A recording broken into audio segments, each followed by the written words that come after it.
Hello and welcome to Spanning the Need. Today, we continue our series on spotlighting graduating seniors across the Valley, and today is no exception. Margaret Byers from Western Reserve Blue Devils High School, one of the top seniors at that school, is joining us today to talk about her journey, her lessons she's learned along the way. Margaret, thank you for joining us today. You're welcome. Thank you for having me. And we talk a lot about what seniors have gone through because you guys were kind of at the forefront of the pandemic, and that, from what I've gathered, has changed a lot of different approaches to a lot of things. Talk about your experience in high school and just in general from what happened with the pandemic to where we are now. Well, I think the biggest difference for me is my grade was kind of trailblazers in the sense that in the grades before us had experienced things a lot differently than we were experiencing them. Our teachers didn't have the answers we were looking for. So when we were going through these events and trying to learn how to navigate our education, we couldn't ask our upperclassmen or our teachers for the help that we wanted. We kind of had to look to ourselves and to our peers to figure out what we needed to do.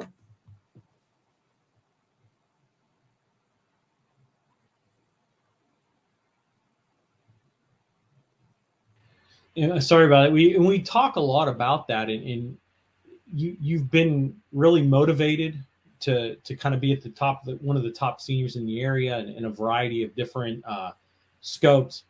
Talk about kind of what motivated you to work hard and achieve academic success. My parents are definitely great motivators. They've always enforced the idea in our house. You don't have to be the best at something. You don't have to be perfect, but you do have to give everything you have. It's not okay to just go in and do something halfway or only give half effort. You have to try your best at everything. So for me, when I went to school, I studied as hard as I could. I did my homework. I was dedicated to my education. And those were all things that helped motivate me to get me to the top of my class. And we talk a lot about education in general, and you probably have heard this is what we should do for our educators, what we should do for education in general. Share some of the challenges that you kind of faced while pursuing your academic excellence in high school. So I think one big thing that's not necessarily a new concept, but something that we're a lot more aware of now is our mental health. I myself deal with stress. I'm a very anxious person, especially in competitive, high energy situations, like when I'm taking tests, when I'm playing sports. So being aware of the fact that our mental health is important and how to balance that on top of your school and your education and the other things going on in your life, that was definitely one of the biggest challenges that I've seen my generation go through, on top of the pandemic and the other impacts we've had go on during our high school journey. Can you kind of tell us kind of some specific moments and experiences that have kind of basically inspired you during your academics? Is there anything that comes to mind, moments or experiences that may have come during your academic career at Western Reserve? So one big thing for me is I'm a huge love of literature. I've grown up reading books, grown up in the library, and for me, those characters and books always helped inspire me to kind of keep working towards school, because I did really well in English and I did really well in writing, and getting good grades in those classes helped gave me the confidence to do well in my other classes. So kind of being there for me with books and literature and having that as a like pastime for myself gave me the confidence to go into class and to raise my hand and to find success and talk to my peers and to my teachers and to do well in the classroom. You talked a little bit earlier about family support, and how did family really support you behind the scenes? Because everyone, you go home, you're doing your homework or you're doing extracurricular activities, but you're always at home with family. How was that really supported in your academic success? Well, I might be biased, but I think I have the best family. I have a younger sister, and we always grown up doing our homework together. My parents, from a very young age, were always helping us realize the importance of our academics and helping us with homework. If there was something we didn't understand, they would either help us with it, and then when they got to a point that my parents couldn't help us anymore, they would help us find resources and watch videos online and talk to our teachers, and really anything that we needed. My parents were there for us. They were amazing resources, and not just necessarily doing everything for us, but teaching us how to do these things on our own, so that when we got to high school, when we got to adulthood, we were able to figure things out by ourselves. Yeah, it's funny you mentioned about, like, I remember back, oh God, 20 some years ago when I was in high school, we were doing algebra and pre-algebra in like ninth, 10th, and 11th. Now they're doing it in like the third grade. And I'm like, yeah, I'm out. Like, I help my nephew. I'm like, no, I'm good. So it's like, wait, when did that come about? So I get what you mean. I mean, I have a 20-month-old daughter, and I know that's coming, but probably by the time she's in kindergarten, they'll be doing algebra. And I'll be like, I'm good through the second grade. After that, I don't know what's going to happen. And we look at those as kind of special moments. And you talked a little bit about having the resources. What kind of study habits or even tips to other high schoolers coming up or middle schoolers that you can give for kind of just tips for academic success? So I'm an avid studier. To me, there's never enough studying I can do for a topic. It's not something that really bothers me or weighs me down. I find it very easy. I use apps like Quizlet. I've made flashcards. But the biggest thing to me is you don't need to study 2 or 3 hours a day. 15 minutes at night before you go to bed, 5 minutes on the way to school. Those are all the little times that you have a phone on you all day long. It's the downtime of taking advantage of your schedule and figuring out how to put those things into your day-to-day routine that will really help you find success, rather than, well, I have to go home and do homework for 3 hours, because no one looks forward to that. So you're not motivated to do it. I still don't look forward to it when I was in my master's program. We talk a lot about academic success, and there is always someone always has stuff that they need to overcome, personal setbacks. Was there anything that you had to overcome during specific academic or just in general? So, I mean, as we talked about before, the COVID-19 pandemic was definitely a big hurdle to overcome for my entire graduating class and the classes before us and even the classes after us. That'll be kind of one of these defining moments of our generation.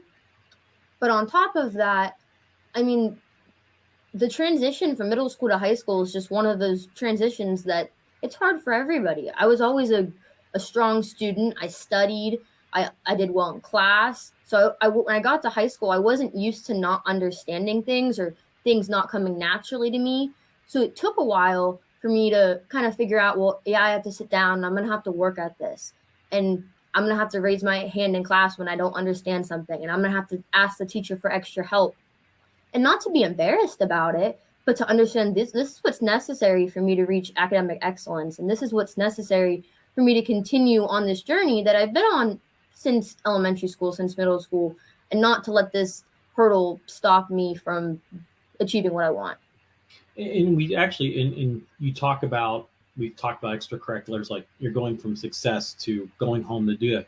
What other things can you tell us about yourself, about any community service or volunteering experience that you've kind of had over that really made an impact on you? So I am very involved in my school and my community. I'm involved on my high school softball team and a travel softball team. I'm involved in my 4-H club. And for community service, I don't really have to look farther than those activities in my school, because we're constantly out there helping people. There's always younger students or younger club members that need a helping hand. There's always someone that you can help teach what you know. And I think those are just the ideas that when I'm out there, when I'm out in my community, what can I do to give back to the people in my community? Because somebody gave back to me at once. You know, there was an older student or an older member that helped me learn about walking animals or helped me learn about softball, and providing that same thing in return to my community now is really important to me.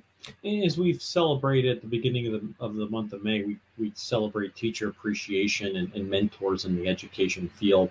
Any particular teacher or mentor that comes to mind that really has significantly impacted you at Western Reserve or just in general?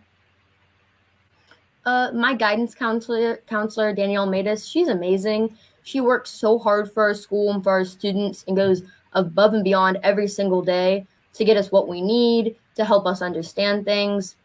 Anytime I have a question, I just come in, I shoot her an email. Hey, I don't understand this. Can you help walk me through this?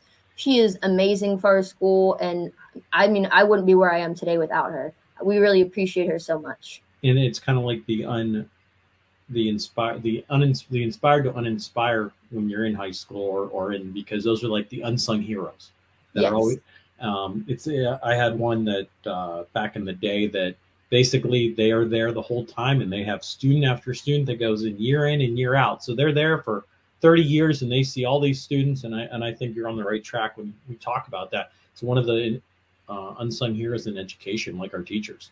And we talk a little bit about kind of that mentoring when you talk about basically not knowing an answer or knowing information. How can you, like you've talked about extracurricular activities, volunteering, sports, which is huge because you're practicing every night or during the year. How do you manage the stress and kind of maintain that healthy school life balance? So, two really useful tools that I have on my phone are my calendar, my reminders app. I am an avid user of those. Anytime someone tells me a date, a time, it goes straight into my phone. Because chances are, if I didn't have that, I would not remember and I wouldn't show up. I'd probably be late. So, those are really helpful. No pun And on top intended of on it, me.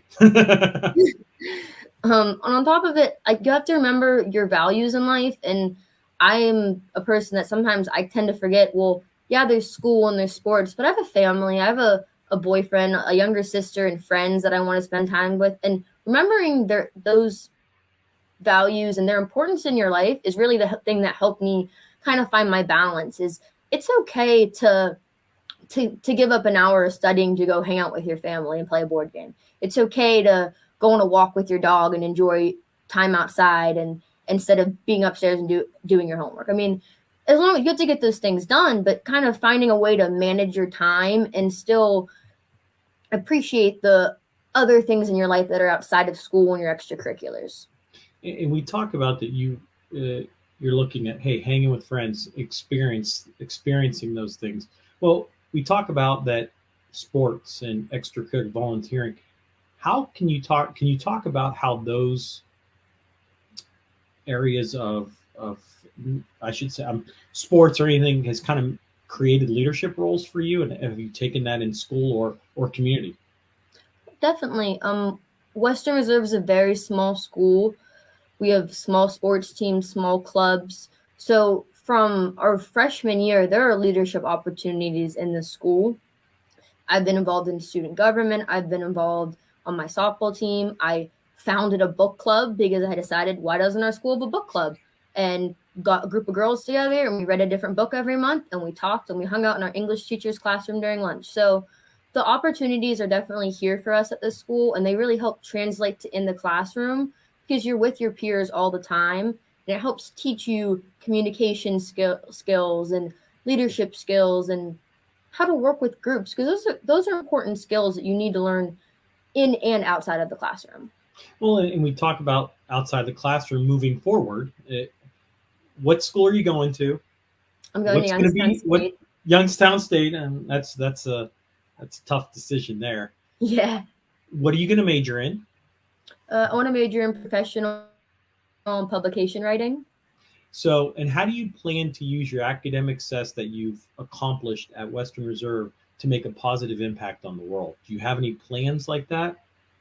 So I am really interested in becoming a grant writer right now with my degree from Youngstown State. And through my work in the grant writing field, I hope to give back to my community and kind of help benefit people.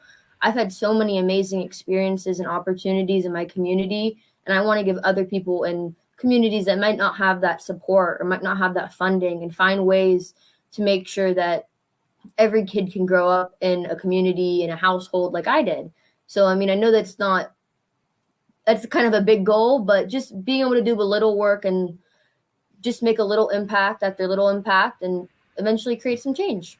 Well, and I think no matter what your goal or lofty goals are, that's great to hear. because you're shooting for the stars, as anyone likes to do, no matter if you're imagining doing this or that. That's great that you have it. Can you share any final thoughts or advice that you'd like to give other listeners or other high school students coming through? Because as you know, you now have juniors that are become seniors or other people coming. What advice and final thoughts you would have to kind of address those? I kind of have two things. One, for anyone who's an underclassman, keep pushing forward. Everybody gets to a point where you kind of get burnt out, where you're not motivated, and you just want to. You start asking yourself, like, what's the purpose to this? Yeah, there's an end goal, but can I get there without giving it my all? Can I get there without giving it 3 or 4 hours a night? Figuring out how to keep yourself motivated is really important. So once you learn how to get yourself through those moments, you're kind of golden. So keep pushing forward, keep trying your best. And then for your juniors that are coming up, going to be seniors this year, appreciate the little things. You're going to miss them, the dances, the football games. Go enjoy this upcoming year, because it's gone really quick. And I know that's kind of cheesy and cliche, and people used to say it last year, and I was like, oh, it doesn't go that quick. But it was gone really quick this year, and I'm gonna miss things that I didn't think I was gonna miss before. Well, I was talking with another graduating senior, and we were talking that you get into your senior year in August or September, and then you're kind of going through it. But then I think once after Christmas break comes back, it all hits you, because it's like you're 4 months away from graduation, and you're like, oh wow, and that will go real quick, because someone in one of your classes has the countdown for the days of school days. So I get it. So I appreciate you taking time, Margaret. I know you're getting ready to graduate here shortly, and at the end of each show, I like to have some fun with my guests. Just kind of some rapid questions. All the answers could either be personal, professional, whatever works for you. You ready for that? Okay. What's your best experience? In what? Anything. Could be life, could be anything. In 4-H this past year, I won showmanship for the senior class for the age division, and that is my best accomplishment and my favorite memory to relive. Well, that answers the best accomplished one too. So I'll throw that one out. Anything that you want to accomplish in the next year, other than we know you're going to college? Any thoughts on that? I'm really focused on, over the next few years, kind of transitioning into a role as a mentor. I'm not going to be a player anymore. I'm not going to be a student. So figuring out a way to be okay and accepting of being a coach, of being an advisor, rather than being the competitor, figuring out the best way to give back to those kids and teach them what I know. I have a feeling the competitive ship never leaves us. No matter if you're 19, 18 years old or 45, just leaving it at that. Who's your role model? My biggest role model is my mom. She's kind of always taught me from day one that you work hard no matter what you do. It's not an option to not work hard. You keep giving it your all until you have nothing left to give. And she's a great role model of that. And at work, at home, she's constantly showing me what it really means to be a hard worker. And then the last question, if there was one person you would want to meet, past or present, so someone that maybe passed away or that's present, anyone, who would it be and why?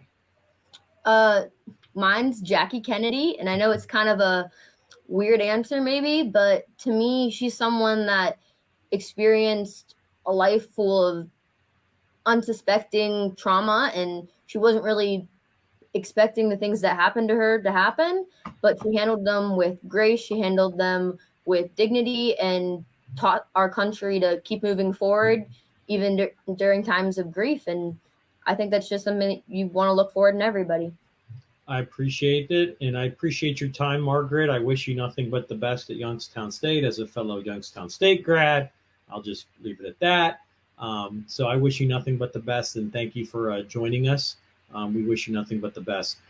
Thank you, everyone, and thank Margaret for joining us, for sharing her inspirational story with us today. Your dedication and hard work are a true testament to the power of education and the determination. We wish you all the best for your future endeavors. And to our listeners, thank you for tuning in to Spanning the Need. We hope you enjoyed this episode of We're Graduating Seniors and Supporting Them, and we look forward to bringing you more inspirational stories for the future. Everyone, have a good night.